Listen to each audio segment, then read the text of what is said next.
Hello ನಮಸ್ಕಾರ ಸ್ನೇಹಿತರೆ. ಇಂದಿನ ನನ್ನ ಪ್ರಯಾಣ ಕಲಿಯುಗದ ಅಂತ್ಯವನ್ನು ಸೂಚಿಸುವ ಯಾಗಂಟಿ ದೇವಾಲಯದ ಕಡೆಗೆ.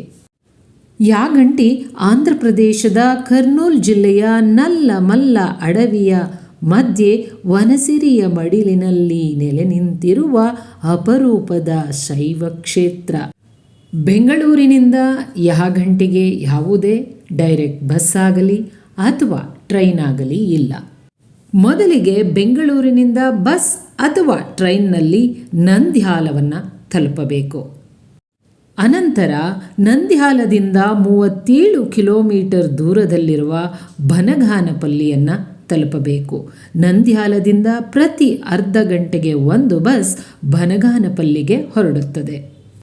ಬನಗಾನಪಲ್ಲಿಯಿಂದ 11 ಕಿಲೋಮೀಟರ್ ದೂರದಲ್ಲಿರುವ ಯಾಗಂಟಿಯನ್ನು ಆಟೋದಲ್ಲಿ ತಲುಪಬೇಕು. ಬನಗಾನಪಲ್ಲಿ ಬಸ್ ಸ್ಟಾಪಿಂದ ಆಟೋ ಮಾಡ್ಕೊಂಡು ನೀವು ಇಲ್ಲಿಗೆ ಬಂದರೆ ಒಂದು ಕಡೆಗೆ 300 ರೂಪೀಸ್ ತೊಗೋತಾರೆ. ಶೇರ್ ಆಟೋದಲ್ಲಿ ಬಂದರೆ ಒಬ್ಬರಿಗೆ 50 ರೂಪೀಸ್ ತೊಗೋತಾರೆ. ನಾವು ಅಹೋಬಲದಿಂದ ಯಾಗಂಟಿಗೆ ಹೋಗಬೇಕು ಅಂತ ಬಸ್ನವರನ್ನು ವಿಚಾರಿಸಿದಾಗ ಬಸ್ನವರು ಹೇಳಿದ್ರು, ಅಹೋಬಲದಿಂದ ಯಾಗಂಟಿಗೆ ಯಾವುದೇ ಡೈರೆಕ್ಟ್ ಬಸ್ಗಳಿಲ್ಲ, ನೀವು ಮೊದಲಿಗೆ ಆಲಗಡ್ಡಕ್ಕೆ ಹೋಗಿ, ಆಲಗಡ್ಡದಿಂದ ಬನಗಾನಪಲ್ಲಿಗೆ ಹೋಗಿ, ಬನಗಾನಪಲ್ಲಿಯಿಂದ ಯಾಗಂಟಿಗೆ ಹೋಗಬೇಕಾಗುತ್ತದೆ ಎಂದು. ನಾವು ಬಸ್ಸಲ್ಲಿ ಹೋದರೆ ಯಾಗಂಟಿಗೆ ಲೇಟ್ ಆಗುತ್ತೆ ಅಂತ ಆಟೋವನ್ನು ಬುಕ್ ಮಾಡಿಕೊಂಡ್ವಿ. ಆಟೋದವರಿಗೆ ಹೇಳಿದ್ವಿ ಯಾಗಂಟಿಯನ್ನು ತೋರಿಸಿ, ಬೆಲ್ಲಂ ಕೇವ್ನ ತೋರಿಸಿ, ಆನಂತರ ನಮ್ಮನ್ನು ಗಂಡಿಕೋಟೆಗೆ ಡ್ರಾಪ್ ಮಾಡೋದಕ್ಕೆ. ಇಲ್ಲಿ ಬಂದು ಸ್ಟೇ ಮಾಡಬೇಕು ಅಂದರೆ ಇಲ್ಲಿ ಖಾಸಗಿ ವಸತಿ ಕೂಡ ಇದೆ. ರೂಮ್ಗೆ ಪರ್ ಡೇಗೆ 500 1000 ರೂಪೀಸ್ ಚಾರ್ಜ್ ಮಾಡ್ತಾರೆ. ನಾವು ಬಂದಿರೋದು ಕಾರ್ತಿಕ ಮಾಸದಲ್ಲಿ ಮಂಗಳವಾರ, ಕಾರ್ತಿಕ ಸೋಮವಾರ ವಿಶೇಷ ಪೂಜೆ ಇದ್ದಿದ್ದರಿಂದ ಕಾರ್ತಿಕ ಮಂಗಳವಾರ ಕೂಡ ಜನರು ಇದ್ದರು. ಈ ಒಂದು ದೇವಾಲಯ ದಟ್ಟ ಕಾಡಡವಿಯ ಮಧ್ಯ ಇದ್ದರೂ ಕೂಡ ಹೆಚ್ಚಿನ ಭಕ್ತರು ಇಲ್ಲಿಗೆ ಭೇಟಿಯನ್ನು ಕೊಡ್ತಾರೆ. ಸ್ಥಳದ ಐತಿಹ್ಯದ ಪ್ರಕಾರ ಈ ದೇಗುಲದ ಸುತ್ತಮುತ್ತ ಒಂದೇ ಒಂದು ಕಾಗೆಯೂ ಕೂಡ ಕಾಣಸಿಗುವುದಿಲ್ಲ ಮತ್ತು ಹಾರಾಡುವುದಿಲ್ಲವಂತೆ. ಏಕೆಂದರೆ ಅಗಸ್ತ್ಯ ಮುನಿಗಳು ಧ್ಯಾನದಲ್ಲಿದ್ದಾಗ ಕಾಕಾಸುರನು ಅವರ ಧ್ಯಾನಕ್ಕೆ ತೊಂದರೆಯನ್ನು ಉಂಟು ಮಾಡುತ್ತಾನೆ. ಇದರಿಂದ ಕೋಪಗೊಂಡಂತಹ ಅಗಸ್ತ್ಯ ಮಹಾಮುನಿಗಳು ಈ ಪ್ರದೇಶದಲ್ಲಿ ಒಂದೇ ಒಂದು ಕಾಗೆಯೂ ಇರಬಾರದು ಎಂದು ಶಪಿಸಿದರಂತೆ. ಆದ್ದರಿಂದ ಇಲ್ಲಿ ಕಾಗೆಗಳು ಕಾಣಸಿಗುವುದಿಲ್ಲ. ದೇವಾಲಯದ ಮುಂಭಾಗದಲ್ಲಿ ಒಂದು ಪುಷ್ಕರಣಿ ಇದೆ. ಈ ಪುಷ್ಕರಣಿಗೆ ನೀರು ಅಗಸ್ತ್ಯ ಪುಷ್ಕರಣಿಯಿಂದ ಬರುತ್ತೆ. ಅಗಸ್ತ್ಯ ಪುಷ್ಕರಣಿ ದೇವಾಲಯದ ಹಿಂಭಾಗದಲ್ಲಿದೆ. ನೋಡಿ, ಇಲ್ಲಿ ಬರ್ತಾ ಇದೆಯಲ್ಲ ಬಸವನ ಬಾಯಿಂದ ನೀರು, ಇದು ಅಗಸ್ತ್ಯ ಪುಷ್ಕರಣಿಯಿಂದ ಈ ಪುಷ್ಕರಣಿಗೆ ಬರುತ್ತಿದೆ. ಈ ಒಂದು ಪುಷ್ಕರಣಿಯ ನೀರು ಹಲವು ಚರ್ಮ ರೋಗಗಳಿಗೆ ಔಷಧಿಯಂತೆ ಕೆಲಸ ಮಾಡುತ್ತದಂತೆ. ಇಲ್ಲಿಗೆ ಬರುವ ಭಕ್ತರು ಈ ಒಂದು ಪುಷ್ಕರಣಿಯಲ್ಲಿ ಮಿಂದು ಉಮಾಮಹೇಶ್ವರರ ದರ್ಶನವನ್ನು ಪಡೆಯುತ್ತಾರೆ. ನಾವು ಈ ಪುಷ್ಕರಣಿಯಲ್ಲಿ ಕೈಕಾಲು ಮುಖವನ್ನು ತೊಳೆದುಕೊಂಡು ದೇವಾಲಯಕ್ಕೆ ಹೊರಟೆವು. ಕಾಗೆ ಶನಿದೇವರ ವಾಹನವಾದ್ದರಿಂದ ಶನಿದೇವರೂ ಸಹ ಈ ದೇಗುಲಕ್ಕೆ ಪ್ರವೇಶಿಸುವುದಿಲ್ಲ ಎನ್ನುವ ನಂಬಿಕೆ ಇದೆ. ಪುರಾಣಗಳ ಪ್ರಕಾರ ಅಗಸ್ತ್ಯ ಮಹಾಮುನಿಗಳು ಈ ಪ್ರದೇಶದಲ್ಲಿ ವಾಸವಿದ್ದರಂತೆ. ಆ ಸಮಯದಲ್ಲಿ ಇಲ್ಲೊಂದು ವಿಷ್ಣುವಿನ ಮಂದಿರ ಕಟ್ಟಬೇಕೆಂದು ಬಯಸಿ ದೇವಾಲಯದ ನಿರ್ಮಾಣವನ್ನು ಆರಂಭಿಸುತ್ತಾರೆ. ದೇಗುಲದಲ್ಲಿ ಪ್ರತಿಷ್ಠಾಪಿಸಲು ವೆಂಕಟೇಶ್ವರನ ಮೂಲ ವಿಗ್ರಹವನ್ನು ತಾವೇ ತಮ್ಮ ಕೈಯಾರ ಕೆತ್ತಬೇಕೆಂದು ಸಂಕಲ್ಪಿಸಿಕೊಂಡು ಅದೇ ಪ್ರಕಾರ ಮೂರ್ತಿ ಕೆತ್ತನೆಯ ಕೆಲಸವನ್ನು ಆರಂಭಿಸುತ್ತಾರೆ. ಆದರೆ ದೈವಚಿತ್ತ ಏನಿತ್ತೋ ತಿಳಿಯದು. ಕೆತ್ತನೆಯ ವೇಳೆ ಲೋಪ ಉಂಟಾಗಿ ಮೂರ್ತಿಯ ಕಾಲಿನ ಬೆರಳು ಮುರಿದು ಹೋಗುತ್ತದೆ. ಆಗ ಅಗಸ್ತ್ಯ ಮುನಿಗಳು ತಾವು ಮಾಡಿದ ಸಂಕಲ್ಪದಲ್ಲಿ ದೋಷವಿರಬಹುದು ಎಂದು ಯೋಚಿಸಿ ತಕ್ಷಣವೇ ಮೂರ್ತಿ ಕೆತ್ತನೆ ಕೆಲಸವನ್ನು ನಿಲ್ಲಿಸುತ್ತಾರೆ. ಆದರೆ ಆ ಸಮಯಕ್ಕಾಗಲೇ ದೇಗುಲದ ನಿರ್ಮಾಣ ಪೂರ್ಣಗೊಂಡಿರುತ್ತದೆ. ಆಗ ಅಗಸ್ತ್ಯ ಮಹಾಮುನಿಗಳು ಅಲ್ಲಿಂದ ಅನತಿ ದೂರದಲ್ಲಿ ಸ್ವಯಂಭೂ ಆಗಿ ಪ್ರತಿಷ್ಠಾಪನೆಗೊಂಡಿದ್ದ ಉಮಾಮಹೇಶ್ವರರ ವಿಗ್ರಹವನ್ನು ತಂದು ಈ ದೇಗುಲದಲ್ಲಿ ಪ್ರತಿಷ್ಠಾಪಿಸಿದರಂತೆ. ನಾವು ದೇವಾಲಯದ ಒಳಗಡೆ ಬಂದಾಗ ಕಾರ್ತಿಕ ಮಾಸ ಆದ್ದರಿಂದ ದೇವಾಲಯದಲ್ಲಿ ಸ್ವಲ್ಪ ಜನ ಇದ್ದರು. ಆದ್ದರಿಂದ ನಾವು ಮೊದಲಿಗೆ ಅಗಸ್ತ್ಯ ಪುಷ್ಕರಣಿಗೆ ಬಂದ್ವಿ. ದೇವಾಲಯದ ಹಿಂಭಾಗದಲ್ಲಿದೆ ನೋಡಿ, ಇದೆ ಅಗಸ್ತ್ಯ ಪುಷ್ಕರಣಿ. ಇಲ್ಲಿ ಅಗಸ್ತ್ಯ ಮಹಾಮುನಿಗಳು ಸ್ನಾನ ಮಾಡ್ತಿದ್ರಂತೆ. ಆದ್ದರಿಂದ ಈ ಪುಷ್ಕರಣಿಯನ್ನು ಅಗಸ್ತ್ಯ ಪುಷ್ಕರಣಿ ಅಂತ ಕರೀತಾರೆ. ಮತ್ತು ಈ ಪುಷ್ಕರಣಿಯ ನೀರು ತುಂಬಾ ಸ್ವಚ್ಛವಾಗಿದ್ದು ಈ ಪುಷ್ಕರಣಿಯಲ್ಲಿ ಕಾಲು ಹಾಕೋದಕ್ಕೆ ಬಿಡೋದಿಲ್ಲ. ಈ ಪುಷ್ಕರಣಿಯ ಪಕ್ಕದಲ್ಲಿ ಪುಟ್ಟ ಗುಹೆ ಇದ್ದು ಈ ಗುಹೆಯಲ್ಲಿ ಅಗಸ್ತ್ಯ ಮಹಾಮುನಿಗಳು ತಪಸ್ಸನ್ನು ಮಾಡ್ತಾ ಇದ್ರಂತೆ. ಈ ಪುಷ್ಕರಣಿಯಿಂದಲೇ ನೀರು ಹರಿದು ದೇವಾಲಯದ ಮುಂಭಾಗದಲ್ಲಿರುವ ಪುಷ್ಕರಣಿಯನ್ನು ಸೇರುತ್ತದೆ.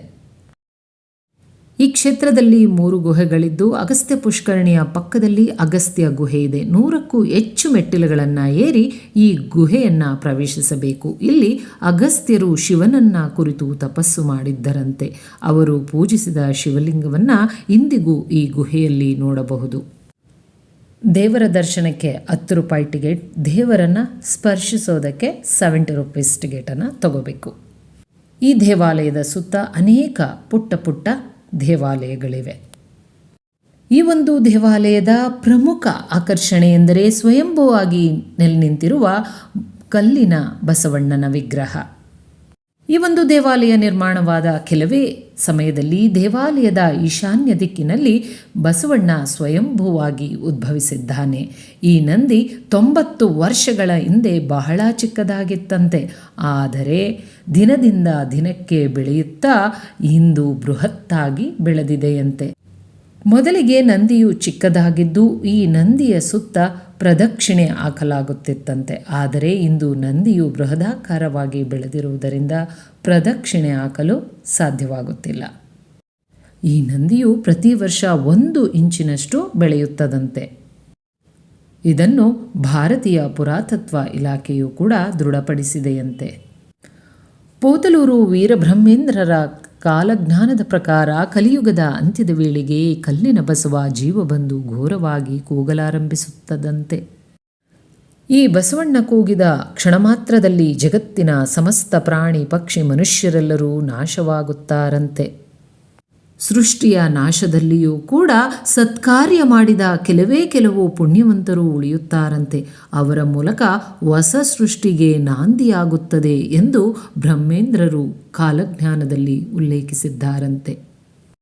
ಸಾಮಾನ್ಯವಾಗಿ ಎಲ್ಲ ದೇವಾಲಯಗಳಲ್ಲೂ ಶಿವನನ್ನು ಲಿಂಗದ ರೂಪದಲ್ಲಿ ಪೂಜಿಸಲಾಗುತ್ತದೆ.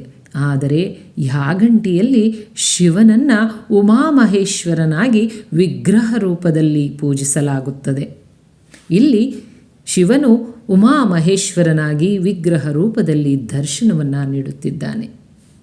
ಉಮಾಮಹೇಶ್ವರನ ದರ್ಶನವನ್ನು ಮುಗಿಸಿ ಹೊರಬಂದ ನಾವು ಈಗ ಹೊರಟಿರುವುದು ವೆಂಕಟೇಶ್ವರನ ಗುಹೆಗೆ. ಇದು ದೇವಾಲಯದ ಪಕ್ಕದಲ್ಲಿರುವ 2ನೆಯ ಗುಹೆ. ಮೊದಲನೆಯ ಗುಹೆ ಅಗಸ್ತ್ಯ ಗುಹೆ, 2ನೆಯ ಗುಹೆ ವೆಂಕಟೇಶ್ವರನ ಗುಹೆ.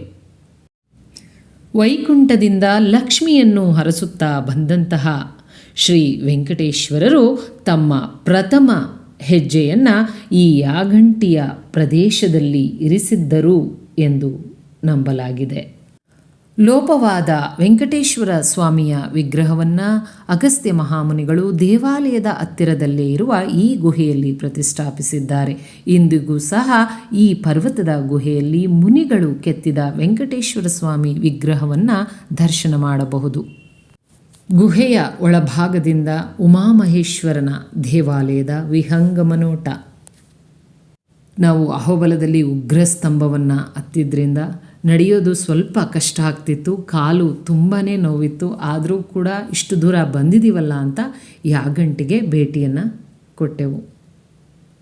ವೆಂಕಟೇಶ್ವರನ ಗುಹೆಯಲ್ಲಿ ವೆಂಕಟೇಶ್ವರನ ದರ್ಶನವನ್ನು ಪಡೆದು ವೆಂಕಟೇಶ್ವರನ ಗುಹೆಯ ಪಕ್ಕದಲ್ಲಿರುವ ವೀರಬ್ರಹ್ಮೇಂದ್ರರ ಗುಹೆಗೆ ಬಂದೆವು. ಪೋತಲೂರು ವೀರಬ್ರಹ್ಮೇಂದ್ರರು ಬನಗಾನಪಲ್ಲಿಯಲ್ಲಿರುವ ರಾವಲಕೊಂಡಗೆ ಹೋಗುವ ಮೊದಲು ಈ ಒಂದು ಗುಹೆಯಲ್ಲಿ ತಂಗಿದ್ದರಂತೆ. ಈ ಒಂದು ಗುಹೆಯಲ್ಲಿಯೇ ಅವರು ಕಾಲಜ್ಞಾನ ಗ್ರಂಥವನ್ನು ಬರೆದರು ಎಂದು ಹೇಳಲಾಗುತ್ತದೆ. ವೀರಬ್ರಹ್ಮೇಂದ್ರರ ಗುಹೆಯನ್ನು ನೋಡಿಕೊಂಡು ನಾವಿಲ್ಲಿಂದ ಡೈರೆಕ್ಟಾಗಿ ಇಳಿದ್ರೆ ನಾವು ಆಟೋ ಎಲ್ಲಿಳಿದ್ವೋ ಅಲ್ಲಿಗೆ ಹೋಗ್ತೀವಿ. ಇಲ್ಲಿ ಬರುವ ಭಕ್ತಾದಿಗಳಿಗೆ ಅನ್ನದಾಸೋಹದ ವ್ಯವಸ್ಥೆ ಇದೆ. ಕಾರ್ತಿಕ ಮಾಸದಲ್ಲಿ ಮತ್ತು ಶಿವರಾತ್ರಿ ದಿನದಂದು ಇಲ್ಲಿ ವಿಶೇಷ ಪೂಜೆ ಇರುತ್ತದಂತೆ. ಈ ದೇವಾಲಯಕ್ಕೆ ಭೇಟಿ ನೀಡೋದಕ್ಕೆ ಕಾರ್ತಿಕ ಮಾಸ ಮತ್ತು ವಿಂಟರ್ ಟೈಮ್ ಬೆಸ್ಟ್ ಟೈಮ್. ನಾವು ಯಾಗಂಟಿಯನ್ನು ನೋಡಿಕೊಂಡು ಯಾಗಂಟಿಯಿಂದ 14 ಕಿಲೋಮೀಟರ್ ದೂರದಲ್ಲಿರುವ ಪೋತಲೂರು ವೀರಬ್ರಹ್ಮೇಂದ್ರರು ನೆಲೆಸಿದ್ದಂತಹ ರವ್ವಲಕೊಂಡಗೆ ಹೋಗೋಣ ಅಂದ್ಕೊಂಡ್ವಿ. ಆದರೆ ಈ ದೇವಾಲಯ ನೋಡಿಕೊಂಡು ಕೆಳಗಡೆ ಬರೋಷ್ಟರಲ್ಲೇ 5 ಗಂಟೆ ಆಗಿತ್ತು. ಆದ್ದರಿಂದ ನಾವು ಯಾಗಂಟಿಯಿಂದ ಗಂಡಿಕೊಟ್ಟದ ಕಡೆ ಹೊರಟೆವು.